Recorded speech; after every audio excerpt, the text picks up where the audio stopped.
नमस्कार, मैं स्वतंत्र कुमार और आप सभी का स्वागत करता हूं आपके अपने चैनल शॉर्ट हैंड टीम पर।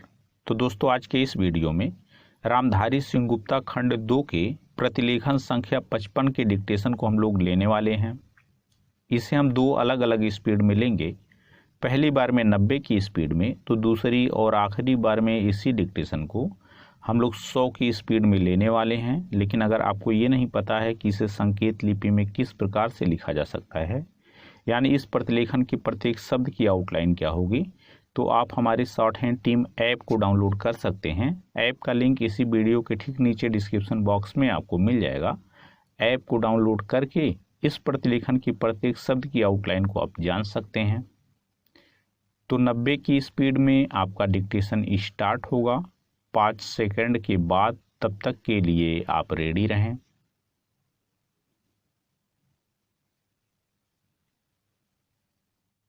स्टार्ट। महोदय, संसद सदस्यों से बहुधा उनके निर्वाचक उनके चुनाव में पूंजीगत स्वरूप के छोटे छोटे कार्यों को कराए जाने के लिए संपर्क करते हैं। इसलिए संसद सदस्यों की एक मांग थी कि उन्हें अपने चुनाव क्षेत्र में कार्य कराए जाने की सिफारिश करने में समर्थ होना चाहिए। इन सुझावों पर विचार करते हुए प्रधानमंत्री जी ने दिनांक 23 दिसंबर 1993 को संसद में सांसद स्थानीय क्षेत्र विकास योजना की घोषणा की। इस योजना के अंतर्गत प्रत्येक संसद सदस्य को अपने चुनाव क्षेत्र में 1 करोड़ रुपए तक की लागत के कार्य, जिसमें प्रत्येक कार्य 10 लाख रुपए से अधिक लागत का नहीं होगा, कार्यान्वित किए जाने के लिए जिला कलेक्टरों को सुझाव देने होंगे। राज्यसभा का सदस्य जिस राज्य से चुना गया है, उस राज्य का कोई भी एक जिला इस योजना के अंतर्गत कार्यों का चयन करने के लिए चुन सकता है। सांसदों द्वारा भेजे गए सुझावों के आधार पर इन मार्गदर्शिकाओं के अनुसार प्राथमिकताएं निर्धारित की जाएंगी। इस योजना के अंतर्गत जिन कार्यों की सिफारिश की गई हो, वे जिले के अंदर चल रही जिला योजनाओं और केंद्रीय प्रायोजित तथा केंद्रीय क्षेत्र कार्यक्रमों के अंतर्गत परियोजनाओं एवं कार्यक्रमों के सामान्य पैटर्न के अनुरूप होंगे।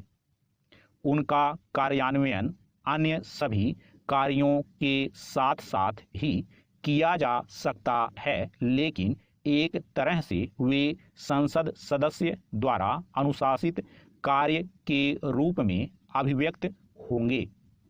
इस प्रकार इन कार्यों की स्वीकृति एवं कार्यान्वयन के लिए निर्धारित प्रक्रिया समान कार्यों की सामान्य स्वीकृति एवं कार्यान्वयन को संचालित करने वाली प्रक्रियाओं, जिनका कार्यान्वयन लोगों की प्रतिनिधि संस्थाओं द्वारा किया जाता है, से भिन्न नहीं हैं। सांसदों के सुझावों को जिला कलेक्टरों द्वारा संकलित किया जाएगा एवं इन मार्गदर्शिकाओं के अंतर्गत उन पर विचार किया जाएगा तथा सामान्य प्रक्रिया का अनुसरण करते हुए यथासंभव उनको जिले में चल रहे जिला योजना कार्यक्रमों एवं अन्य केंद्रीय प्रायोजित तथा केंद्रीय क्षेत्र कार्यक्रमों में शामिल किया जाएगा। पैरा, सांसदों को जिले में पंचायतों तथा नगर पालिकाओं द्वारा तैयार की गई योजनाओं को समग्र रूप देने के लिए और पूरे जिले के लिए विकास योजना मसौदा तैयार करने के लिए संवैधानिक रूप से गठित जिला योजना समितियों का सदस्य बनाया जाएगा। अधिनियम 1992 के अंतर्गत गठित किए जा रहे नए पंचायती राज निकायों में जिला तथा माध्यमिक स्तरों पर जिनमें उनके चुनाव क्षेत्र पूर्ण या आंशिक रूप से आते हैं, पंचायत सदस्यों के रूप में प्रतिनिधित्व भी दिया जाता है। इसके अतिरिक्त सांसद जिलों में जिला ग्रामीण विकास अभिकरणों के शासी निकाय के सदस्य हैं, जो समन्वित ग्रामीण विकास कार्यक्रम और इसके संबद्ध कार्यक्रमों की योजना, कार्यान्वयन, निगरानी एवं मूल्यांकन कार्यों के प्रभारी हैं।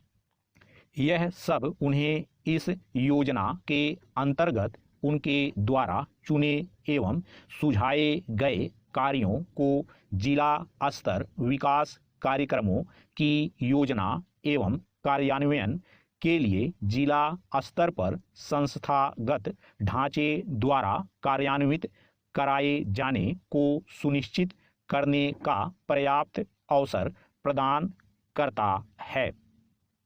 स्टॉप।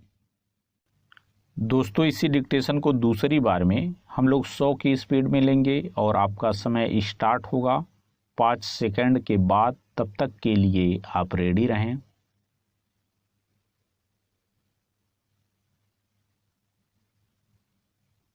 स्टार्ट। महोदय, संसद सदस्यों से बहुधा उनके निर्वाचक उनके चुनाव में पूंजीगत स्वरूप के छोटे छोटे कार्यों को कराए जाने के लिए संपर्क करते हैं। इसलिए संसद सदस्यों की एक मांग थी कि उन्हें अपने चुनाव क्षेत्र में कार्य कराए जाने की सिफारिश करने में समर्थ होना चाहिए। इन सुझावों पर विचार करते हुए प्रधानमंत्री जी ने दिनांक 23 दिसंबर 1993 को संसद में सांसद स्थानीय क्षेत्र विकास योजना की घोषणा की। इस योजना के अंतर्गत प्रत्येक संसद सदस्य को अपने चुनाव क्षेत्र में 1 करोड़ रुपए तक की लागत के कार्य, जिसमें प्रत्येक कार्य 10 लाख रुपए से अधिक लागत का नहीं होगा, कार्यान्वित किए जाने के लिए जिला कलेक्टरों को सुझाव देने होंगे। राज्यसभा का सदस्य जिस राज्य से चुना गया है, उस राज्य का कोई भी एक जिला इस योजना के अंतर्गत कार्यों का चयन करने के लिए चुन सकता है। सांसदों द्वारा भेजे गए सुझावों के आधार पर इन मार्गदर्शिकाओं के अनुसार प्राथमिकताएं निर्धारित की जाएंगी। इस योजना के अंतर्गत जिन कार्यों की सिफारिश की गई हो, वे जिले के अंदर चल रही जिला योजनाओं और केंद्रीय प्रायोजित तथा केंद्रीय क्षेत्र कार्यक्रमों के अंतर्गत परियोजनाओं एवं कार्यक्रमों के सामान्य पैटर्न के अनुरूप होंगे। उनका कार्यान्वयन अन्य सभी कार्यों के साथ साथ ही किया जा सकता है, लेकिन एक तरह से वे संसद सदस्य द्वारा अनुशासित कार्य के रूप में अभिव्यक्त होंगे। इस प्रकार इन कार्यों की स्वीकृति एवं कार्यान्वयन के लिए निर्धारित प्रक्रिया समान कार्यों की सामान्य स्वीकृति एवं कार्यान्वयन को संचालित करने वाली प्रक्रियाओं, जिनका कार्यान्वयन लोगों की प्रतिनिधि संस्थाओं द्वारा किया जाता है, से भिन्न नहीं है। सांसदों के सुझावों को जिला कलेक्टरों द्वारा संकलित किया जाएगा एवं इन मार्गदर्शिकाओं के अंतर्गत उन पर विचार किया जाएगा तथा सामान्य प्रक्रिया का अनुसरण करते हुए यथासंभव उनको जिले में चल रहे जिला योजना कार्यक्रमों एवं अन्य केंद्रीय प्रायोजित तथा केंद्रीय क्षेत्र कार्यक्रमों में शामिल किया जाएगा। पैरा। सांसदों को जिले में पंचायतों तथा नगर पालिकाओं द्वारा तैयार की गई योजनाओं को समग्र रूप देने के लिए और पूरे जिले के लिए विकास योजना मसौदा तैयार करने के लिए संवैधानिक रूप से गठित जिला योजना समितियों का सदस्य बनाया जाएगा। अधिनियम 1992 के अंतर्गत गठित किए जा रहे नए पंचायती राज निकायों में जिला तथा माध्यमिक स्तरों पर जिनमें उनके चुनाव क्षेत्र पूर्ण या आंशिक रूप से आते हैं, पंचायत सदस्यों के रूप में प्रतिनिधित्व भी दिया जाता है। इसके अतिरिक्त सांसद जिलों में जिला ग्रामीण विकास अभिकरणों के शासी निकाय के सदस्य हैं, जो समन्वित ग्रामीण विकास कार्यक्रम और इसके संबद्ध कार्यक्रमों की योजना कार्यान्वयन, निगरानी एवं मूल्यांकन कार्यों के प्रभारी हैं। यह सब उन्हें इस योजना के अंतर्गत उनके द्वारा चुने एवं सुझाए गए कार्यों को जिला स्तर विकास कार्यक्रमों की योजना एवं कार्यान्वयन के लिए जिला स्तर पर संस्थागत ढांचे द्वारा कार्यान्वित कराए जाने को सुनिश्चित करने का पर्याप्त अवसर प्रदान करता है। स्टॉप।